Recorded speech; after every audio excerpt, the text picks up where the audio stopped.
Alright, we are on the draw with Rug Delver. How does this hand look? It's definitely iffy.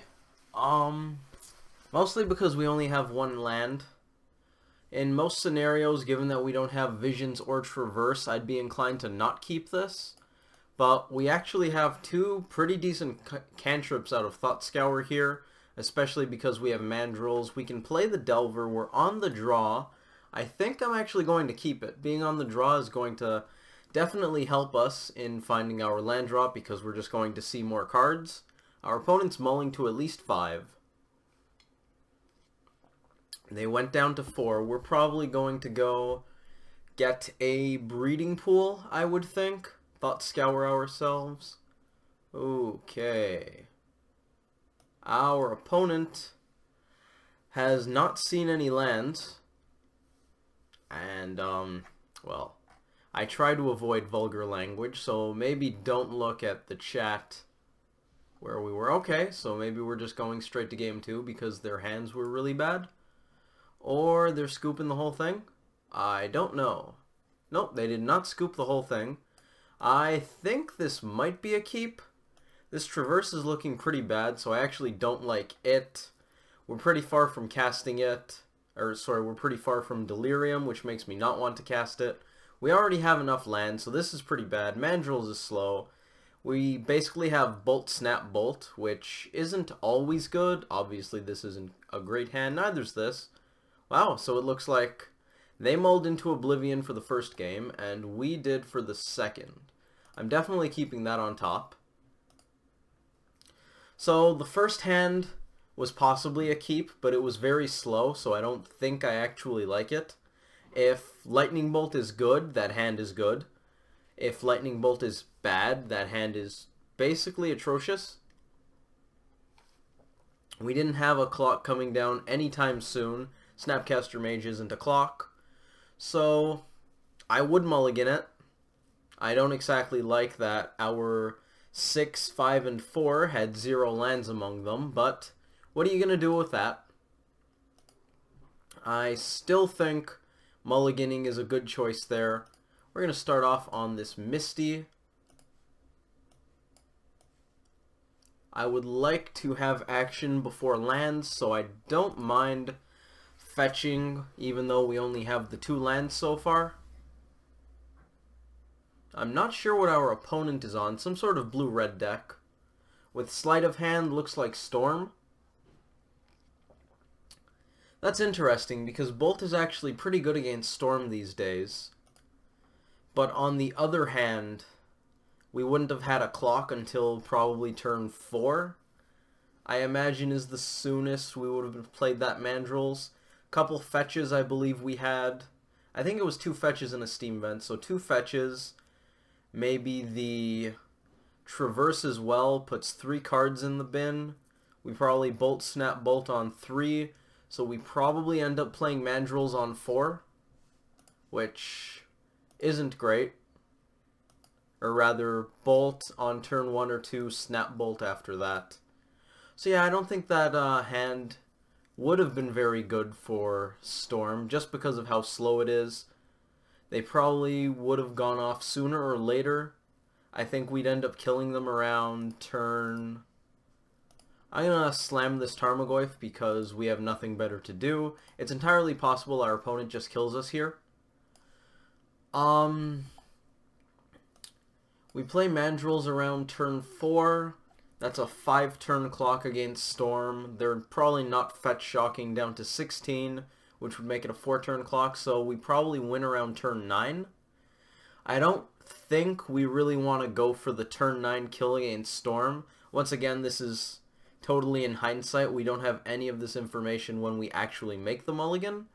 I'm just theory crafting really here. I still think it was a good decision to mull that 7. I don't know if I enjoy having mulled it, given that we went down to 3. But really, we're in pretty good shape for having gone down to 3. Our opponent's digging for something with these Manamorphoses. Manamorphoses? I have no idea what the plural of Manamorphose is. I expect to never need that information. I imagine they're digging towards a cost reducer. Maybe they're just sculpting their hand. Well, that works for me. We hit an island. Do we play this island? If we draw traverse, I think it's relevant. We're going to start by swinging. If we play the island and draw traverse, we then traverse for a forest. So let's see, we'll have 3 lands in play, 1 card in the graveyard, this Misty. Then we traverse, that's another card in the graveyard, and we'll have 3 mana untapped, so I don't think it actually matters for us to have this island. Even if we draw traverse, it doesn't matter. We don't need the land drop. So I think we just leave it in hand. If we draw another land and actually have the land drop matter, we don't need the land drop because our hand really doesn't require us to have a lot of lands right now. Unless we got up to 5 for mandrills, that'd be nice. I thought of traverse specifically because traverse kind of lets you ramp into a hooting mandrills. Due to traverse counts as a card in the graveyard, and if you haven't made your land drop, it also allows you to make a land drop, so it sort of counts as you get 2 mana for mandrills while only paying 1 green for the traverse. So traverse can sort of ramp you into a hooting mandrills that way, but assuming the math I just did was correct, that absolutely does not matter. We would only have 5 mana for mandrills in that case. 3 lands, tap 1 to play traverse, 2 cards in the graveyard, get another land, play that land, 3 lands untapped, 2 cards in the graveyard. That adds to 5, mandrills cost 6. So there's really no reason to play this island. Ooh, Bobble's pretty good. I'm pretty sure we're going to die. So I want to use this Bobble now, and I also want to crack it now. I don't think it matters what our top card is, given that we have no way of dealing with that. I like that we know our opponent's drawing a land. And now I do want to play the land in case we draw something. I have no idea what we could draw for 3 mana at instant speed. Maybe Thought Scour into Disruption. Thought Scour into Mana Leak. That's possible. So now playing the land makes a lot more sense than last turn. Denial is an amazing pickup. Holy. And then next turn we have Snap Denial. We're back in this game. That is absolutely fantastic. Our opponent played their land, so we no longer have information. Electromancer is going to give us a really hard time. Hopefully, they don't have anything they can do after this denial. That would be quite nice. Are they not playing gifts? Maybe not. No, they're going off instead. Do we go for the Pyretic? I actually don't know if we should counter this. I have a feeling our opponent has plenty of rituals, and Denial doesn't really care how much mana they have, so I think we're going to allow that.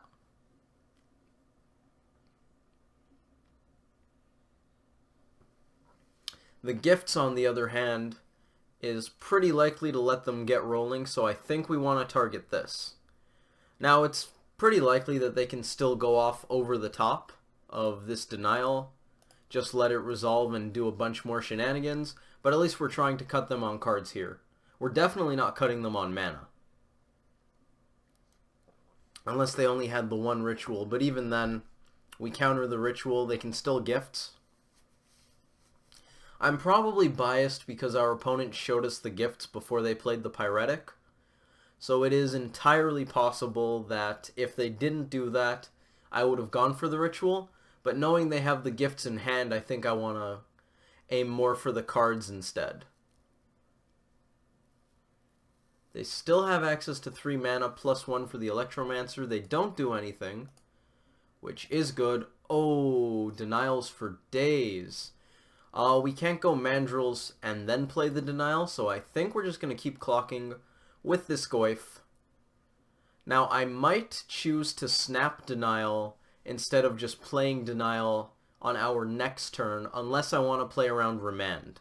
Because if we snap denial, we get 2 more power on board, which could be relevant.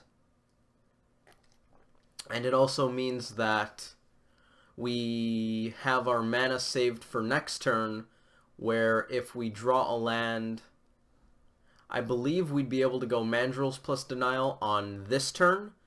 We don't need to play any denials anyway, so that's fine. I don't know if I want to play mandrills here. We actually have denial, snap denial. I'm saying the word denial a lot this game. I think we don't play the mandrills just so that we have 2 counters. Our opponent's at 3. Goif is chumpable. If we play mandrills, we only have access to 1 counter, which is definitely worse than 2. On the other hand, we give our opponent 1 fewer turn. I'm not going to play mandrills. I think I'd rather have both counter spells up. Seems pretty good having 2 stubborn denials, ferocious against storm.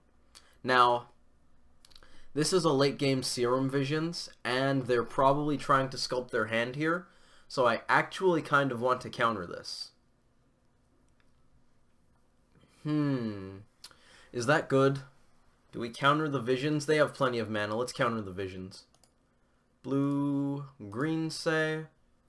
I wonder if we want to crack this Misty right now. Probably. Just hurry up and get what we need. No, I think we wait. I think we just wait. We'll get a blue source if we need the blue source. Otherwise, we could just leave it. I think we should have fetched before casting the Snapcaster Mage, so that we could have gotten a forest and used that instead of tapping the breeding pool for more green mana, or sorry, for more blue. That way we can have the forest and plenty of blue mana available for denial, snap, denial, or I guess it would have been snap, denial, denial with the sequencing we took that turn. They scooped to the counter spells, so I guess that was good enough. That was pretty neat, and we did Malta 3, so that's actually quite exciting. Hopefully you all enjoyed that video. Thank you for watching, and I hope to see you in the next one.